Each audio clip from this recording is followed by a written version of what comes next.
ప్రాతఃవందనములు. వందనము త్రిమూర్తులకు, త్రిమాతకులకు, దివిని వరుణాగ్ని ఇంద్రాది దేవతలకు, అష్టదిక్పాలకులను, యక్షకులను, వాయు యమధర్మరాజుకును జయము కొరకు.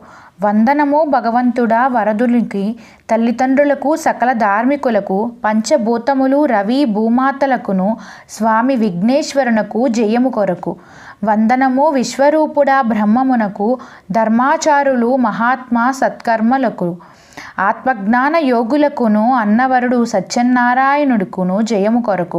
వందనము సద్గురువు పరమ గురువులకును, వేదము ఉపనిషత్తులు సర్వ విద్యలకును, గీతను మనందరికీ అందించిన కృష్ణునకు, శక్తి మాతమ్మలకు జయము కొరకు. వందనము రామ భక్త పావన హనుమకు, గీతా గాయత్రి జానకీ మాతలకును, ఆత్మ వెంకటేశ్వర పరమాత్మకులకును, సాయి రామభద్రునకు జయము కొరకు.